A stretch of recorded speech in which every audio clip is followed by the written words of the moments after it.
JS brothers శ్రావణ వేడుకలు అన్ని రకాల వస్త్రాలు శ్రావణంలో కూడా ఆషాఢం ధరలకే అమ్మకం.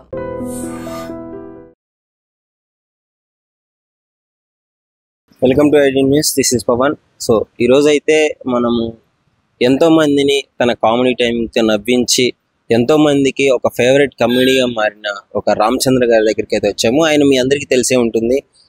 మన వెంకీ సినిమాలో ఆనందం సినిమాతో డిబేట్ ఇచ్చి వెంకీ, దువ్వాడ జగన్నాథం, ఇంకా చాలా సినిమాలలో, సొంతం సినిమాలో, కింగ్, ఇలాంటి సినిమాలు చాలా సినిమాలలో యాక్ట్ చేసినాడు. సో అంత మంచి యాక్టర్, అంత మంచి కమెడియన్ ఇప్పుడు మాత్రము ఆరోగ్య సమస్యలతో బాధపడుతూ ఉన్నాడు.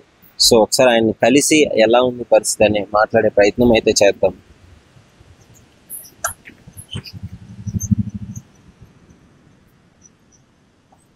ఓకే, హాయ్ అన్న. అన్న ఎలా ఉన్నారు? బాగున్నారా? బాగున్నారా? చెప్పండి అన్న, ఏంటన్న పరిస్థితి? సడన్ గా ఏంటి, ఒక మంచి కమెడియన్ ఉండి సడన్ గా ఇట్లా బెడ్కి ఏమైంది? అంటే బీపీ హై అయిపోయి అది 2 బ్లడ్ క్లాట్స్ వచ్చి బ్రెయిన్ లో వచ్చి ప్యారలైజ్ అయింది. దానివల్ల లెఫ్ట్ లెగ్, లెఫ్ట్ హ్యాండ్ 2 పనిచేయట్లేదు. సో బ్రెయిన్ లో 2 క్లాట్లు ఉన్నాయన్నమాట. అది ప్రసాదిస్తుంది అది హెల్త్. బ్రెయిన్ లో 2 క్లాట్లు ఉన్నాయి.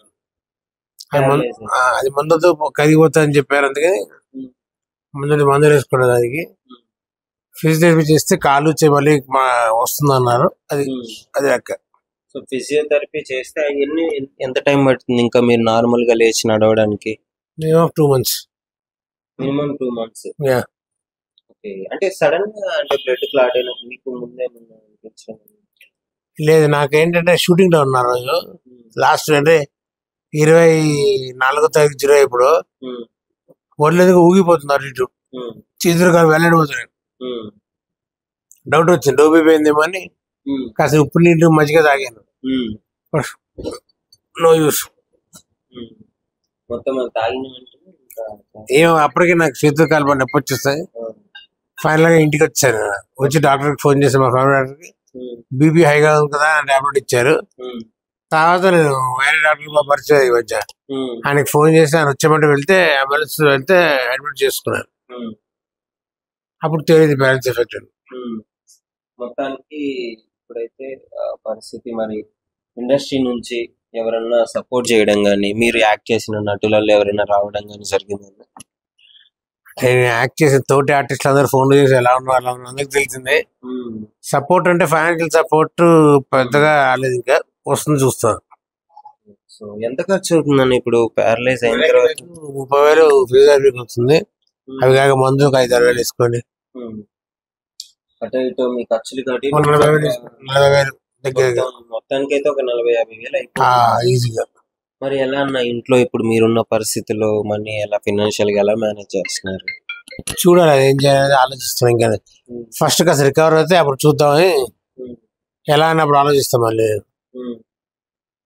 అది సో అంటే ఇప్పుడు మీరు వెంకీ సినిమాలో ఎంతో మంచిగా గొప్పగా యాక్ట్ చేసిన రవితేజ గారు, పెద్ద పెద్ద ఇప్పుడు డీజేలో అల్లు అర్జున్ గారితో చేసినారు. వీళ్ళ దాకా ఏమన్నా విషయం వెళ్ళిందా అన్న? వెళ్ళి ఉంటుందని అనుకుంటున్నాను. ఎందుకంటే ఏమో నాకు ఐడియా వెళ్ళి ఉంటుందని నా గట్ ఫీలింగ్.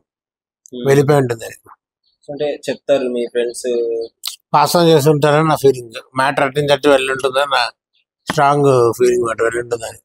మరి ఏంటి వెళ్ళిన తర్వాత కూడా రెస్పాండ్ అవ్వలేదు? నాకేం రెస్పాన్స్ లేదు, బట్ వస్తుందని నమ్మకం ఏదో ఒకటి. అది అది వస్తుంది అని అనుకుంటున్నా. ప్రస్తుతానికి అయితే అంటే ఏమన్నా ప్రాజెక్ట్ చేస్తుంటూ మధ్యలో అయిపోయింది? ఏం లేదు. ఆ రోజు చిన్న సినిమా షూటింగ్ అక్కడ జరిగింది. చేతులు అంటూ పర్టికులర్ గా ఈ ప్రాజెక్ట్స్ అంటే ఏమీ లేవు. ఓకే, మళ్ళీ ఎక్కువ ఫస్ట్ నుంచి స్టార్ట్ చేయాలి సర్చ్ కోసం. ఏంటన్నా అంత మంచి మంచి మూవీస్ లలో యాక్ట్ చేసి ఇప్పుడు ఛాన్స్లు తగ్గాయనే చెప్పుకోవచ్చు. గతం చాలా వాటికి తగ్గాయి. అంటే కొత్త నీరు పాత నీరు లాగా ఇప్పుడు ఆప్షన్స్ ఎక్కువ ఉన్నాయి పెట్టుకోవడానికి. ఆర్టిస్ట్ చాలా మంది ఉన్నారు. నేను కాకపోతే ఇంకోటి అలా సో పెట్టుకుంటున్నారు ఆప్షన్స్. సో మన వరకు రావాలి అంటే మధ్యలో 10 మంది దాటి రావాలి, కొంచెం టైం పడుతుంది. అందుకని సీనన్న మీకు కొంచెం క్లోజ్, మీరు మంచిగా ఫ్రెండ్లీగా ఉంటారు కదా. సో సీనన్న ఏమన్నా పలకరించడం కానీ రావడం కానీ జరిగిందా? ఫోన్ చేశాడు, ఫోన్ చేసి మాట్లాడుతున్నాను 2 days నుంచి. ఓకే. సో ఏదున్నా ఫినాన్షియల్ గా మాత్రం ఎలాంటి సపోర్ట్ అయితే రాలేదు. పెద్దగా రాలేదు. ఫస్ట్ నుంచి నా ఫ్రెండ్స్, మా చుట్టాలు వాళ్ళంతా చేసింది. మా అన్నయ్య కావచ్చు, మా బావ వాళ్ళు కావచ్చు, వాళ్ళంతా చేసింది. కానీ ఈ హాస్పిటల్ ఉన్నప్పటి నుంచి పర్టికులర్గా ఇది అని ఎక్కడ రాలేదు. మరి ఏంటి మీరు ఎవరినైనా అడగడం జరిగిందా ఈ పరిస్థితి ప్రభావం వల్ల? నేను ఇలా కావాలని ఏమైనా అడగలేదు. ఏమో 2 రోజులు చూసి ఏదైనా అడుగుతాను ఫోన్ చేసి, ఎందుకంటే అవసరం కదా, అందుకే. ప్రస్తుతానికైతే ఇబ్బంది. అవును అవును, ఒక 2 months వరకు అయితే అసలు బెడ్ రెస్ట్ ఇంకా కంప్లీట్ గా. కంప్లీట్ ఇంతే. బయటికి వెళ్ళాలన్నా నుంచోనే, లేదు నుంచోనే పడిపోతా. అది పరిస్థితి. సపోర్ట్ అయితే ఉండాలి. సపోర్ట్ 7 ఉండాలి, తోడు. రెగ్యులర్ గా ఉండాలి. మరి ఎట్లా అన్నా ఇప్పుడు మరి పేరెంట్స్ వాళ్ళ పరిస్థితి ఎట్లా? మా పేరెంట్స్ ఇద్దరు ఎప్పుడు వెళ్ళిపోయారు. మా తమ్ముడే, పేరెంట్స్ కూడా చనిపోయారు.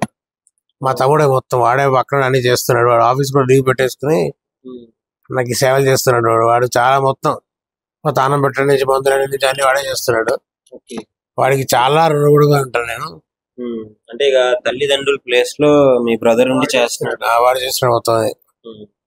ఇప్పుడు బ్రదర్ మరి హ్యాండిల్ చేయగలుగుతున్నాడా ఇంట్లోకి మీకు ఇదంతా? ఏదో మేనేజ్ చేసుకుంటూ వస్తున్నాడు వాడు నల్లూరు నుంచి. చూడాలి ఎన్ని రోజులు మేనేజ్ చేస్తాడు చూడండి. సో వస్తున్న అన్నకి ఏమన్నా మంచి శాలరీ వస్తుంది అంటే లీవ్ పెట్టి 10 రోజులు అయింది కదా, మళ్ళీ వెళ్తే కానీ తెలియదు. మళ్ళీ ఆల్రెడీ నెల అయిపోతుంది కదా, వెళ్తే కానీ తెలియదు ఏంటో. మొత్తానికి అయితే ఇబ్బందిగా ఉంది కాస్త. ఎస్. సో అంటే ఎందుకంటే అన్న మీరు టాలీవుడ్ లో ఎప్పటి నుంచో మంచి మంచి పెద్ద సినిమాలు చేసి ఇప్పటి వరకు కూడా అంటే పెద్ద యాక్టర్లు రాకపోవడం కొంచెం బాధాకరం. మరి వాళ్ళకి తెలిసి రాలేదా, తెలియక రాలేదా తెలియదు. తెలిసి ఉంటుందనే నా ఫీలింగ్. తెలిస్తే రియాక్ట్ అవుతారు అందరూ, ఏదో విధంగా రియాక్ట్ అయ్యేవారు. తెలియకుండా తెలియదనే నా ఫీలింగ్ ఇప్పటివరకు. ఓకే. సో మొత్తానికి అయితే మీ ఫ్రెండ్స్ ద్వారా కూడా తెలిసిద్దే అని అనుకుంటున్నాను. ఇండస్ట్రీ నా తోటి ఆర్టిస్ట్ ద్వారా తెలుస్తుందా నా గట్ ఫీలింగ్. దాదాపు అన్న నెలకి ఒక 45,000 50,000 వరకు ఆయనకి మెయింటెనెన్స్ అవుతుంది. ఎందుకంటే ఇప్పుడు పేరెంట్స్ లేరు, వాళ్ళ బ్రదరే మొత్తం ఉండి చూసుకోవాలి. జాబ్ మానేసి ఇక్కడ ఆయనకి చేయడం జరుగుతుంది. ఒకసారి మీరు ఎంతో మంది చూసుంటారు కదా, ఎంతో మంచిగా ఆయన కార్నట్ కామెడీ టైమింగ్ కి నమ్ముకొని ఉంటాడు. సో ఇప్పుడు అన్న పరిస్థితి కొంచెం ఆరోగ్య సమస్యలతో చాలా బాధపడుతున్నాడు. సో ప్యారలైజ్ అయింది లెఫ్ట్ సైడ్ మొత్తము. బెడ్ రెస్ట్ తీసుకోవాలి, నడవలేడు. డైలీ ఫిజియోథెరపీ చేయించుకుంటున్నాడు. పర్ డే 500 తీసుకుంటున్నాడన్నా వచ్చి చేసి వెళ్ళిపోతారు. మనం తగ్గించి రిక్వెస్ట్ చేసాం. అతను కొంచెం బిజీ ఉంటాడు ఇప్పుడు, కొంచెం మాట్లాడితే ఆయన తగ్గించి 500 పర్ డే. ఓకే. సో ఇది పరిస్థితి. మీకు ఎవరైనా సరే, మీరు వీడియో చూసేవాళ్ళు, అన్న కామెడీ చూసి ఎంజాయ్ చేసిన వాళ్ళు ఎవరైనా సరే, మూవీ లవర్స్ ఎవరైనా ఉన్నా దీన్ని కొంచెం ఒక పెద్ద యాక్టర్ల వరకు పోయే వరకు షేర్ చేయండి. అదేవిధంగా మీకు తోచినంత ఎంత సహాయం చేయగలిగితే అంత సహాయం చేయండి. గతంలో కూడా ఫిష్ వెంకట్ అన్నకు కూడా చాలా మంది ముందుకు వచ్చి సహాయం కూడా చేయడం జరిగింది. సో ఎందుకంటే మనల్ని ఎంతో అలరించే వ్యక్తుల్ని వాళ్ళ టైం వచ్చినప్పుడు వాళ్ళు ఎంతో మనకి నవ్వించి ఎంతో చేసినారు కదా, మనం కూడా మన వంతు ఏదైనా వాళ్ళకి అవసరం ఉన్నప్పుడు సో ఆదుకునే ప్రయత్నం అయితే చేద్దాము. సో మీకు మొత్తము అన్నకు సంబంధించిన బ్యాంక్ డీటెయిల్స్ కానీ అవన్నీ మేము కింద డిస్క్రిప్షన్లో ఇవ్వడం జరుగుతుంది. సో అదే స్క్రీన్ మీద కూడా ప్లే చేయడం జరుగుతుంది. సో ఎవరైనా ఇవ్వదలుచుకుంటే ఎంతైనా పర్లేదు, మీకు సహాయం చేసినంత ఇచ్చేస్తే సరిపోతుంది. సో అన్న ఓకే అన్న, మరి హెల్త్ జాగ్రత్తగా చూసుకోండి. Thank you. తప్పకుండా డెఫినెట్లీ మళ్ళీ మీకు తగ్గిన తర్వాత మళ్ళీ వస్తాను నేను. తప్పకుండా కలుద్దాం, అప్పుడు కలుద్దాము. సో ముఖ్యంగా ఏదన్నా ఉంటే కొంచెం మీరు కూడా మాట్లాడే ప్రయత్నం చేయండి. ఎందుకంటే అడగంది అమ్మాయిని అన్నం పెట్టదు అంటారు కదా. సో ఏదంటే నేను ఖచ్చితంగా మాట్లాడతాను, తప్పకుండా చేస్తాను. సో అది ఎందుకంటే మీకున్న సర్కిల్ కూడా చాలా పెద్దది, ఎప్పటి నుంచో యాక్ట్ చేస్తున్నారు. మీరు అడిగితే డెఫినెట్లీ ఎవరైనా కాదు అని అన్నారు, చేస్తారు, డెఫినెట్లీ చేస్తారు. సో అడగండి, అడుగుతా, షూర్గా అందరు అడుగుతా, చూద్దాం. డెఫినెట్లీ తగ్గాక నేను మళ్ళీ వస్తాను, నడుచుకుంటూ తీసుకుందాం ఈసారి ఇంటర్వ్యూ. షూర్.